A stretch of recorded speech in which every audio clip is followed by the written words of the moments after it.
này nên là phải bây giờ mình đi chả đó là hai bông ô đi hai nhưng mà chọc tắc hối hết nhưng mà chọc hối hết thằng lê liếp liếp liếp bây giờ bây ngày liếp có biết tròn nè châu tròn nè si mình chăm si mình toan thì lời đi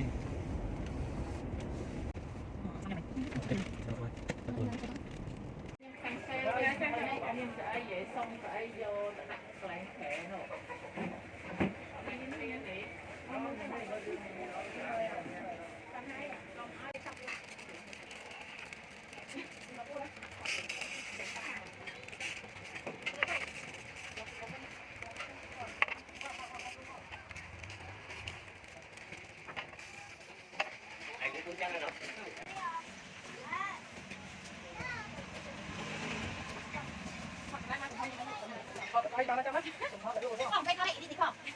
quá trời không ra không ra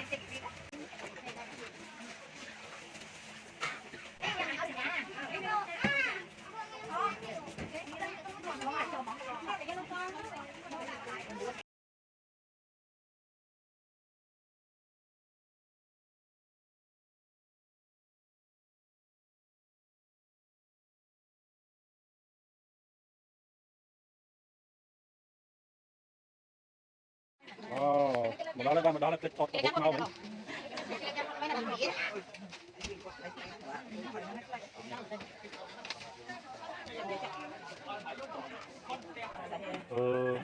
một chọc tắc mới thay pri hỏi pri nấu tung miền bỏ tết miền nấu miền bảo miền đặt chút một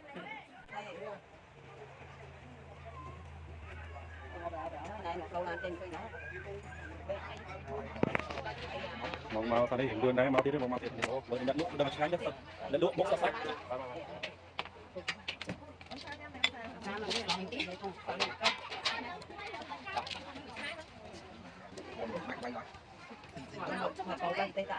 cứng đấy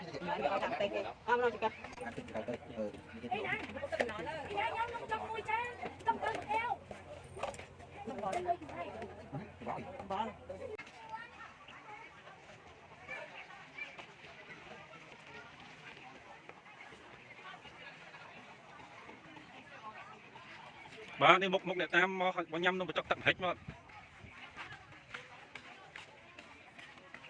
rồi có tới mà có bóng hói mà một thiện thì có thẹt này đây cái cho con bọc khinh đang bìm pin mau này cái cho nó bọc khinh đang bìm pin mau bữa mình bọc khinh món là ba lạnh cuối gì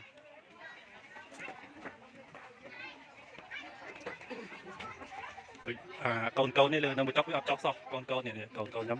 rồi nó bị chọc từ với chọc tế nó không làm từ pin nhá rồi với chấm tục lưới chỗ rồi bền vì thiên nhầm nó bị chọc tế lại họ lưới chỗ rồi bền tên pin nè cứ chăm cho tay rồi bền tế nó bị chọc cứ cho tế một rồi bền một con một rồi bền nè chay rồi bền này đi chay rồi bền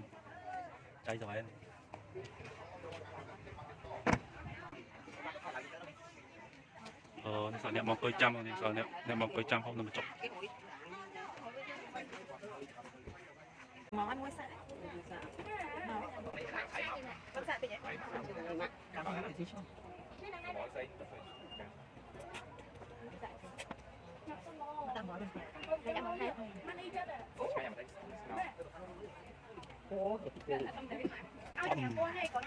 đi nói ao chẳng quan tiệm mà đi nói ao chẳng quan tiệm không ngắt con xuống mà anh cầm tay mới nó không ngắt con nó chết được cái thấy cái tiếng anh bên đây bọn này nhọt mọt đục kia này mình làm được nghe bên phải vớt mình mũi đó nhọt mũi anh đi miễn VIP không con đang ngồi VIP biết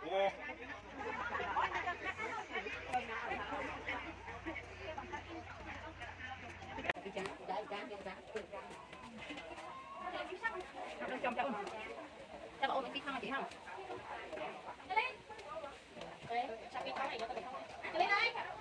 Tao cùng.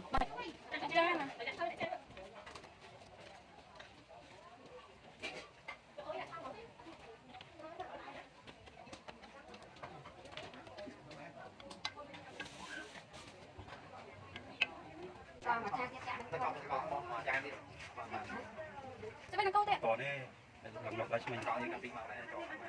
may mày có ngay nhá ngay mày mấy pha châu từ bữa lại cái cơm nhá mày hả mày ở miền nhạc bọc kinh trăm vô thì đi bông bông này trăm vô đi liếm châu liếm mò miền túc vô này ở miền ao từ này đó này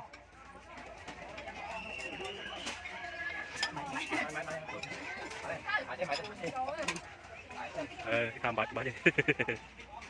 có ngon lắm cho tôi cô trăm mà nó không cho tôi con nữa Anh nè. biết mấy cái cái đình sáng cũng nó một chốc của trăm nó cô mấy của trăm đặt lại lâu trăm mà trăm đang khuyết nhằm một con khuyết thì cao phải ao đáy này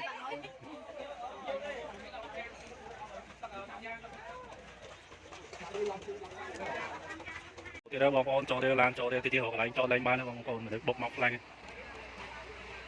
này rồi dân tranh tới môn này hái là cái chỗ thì dân tranh tới hái vậy còn mà cái chỗ mà dân bạc tranh rồi đi bạc lại tranh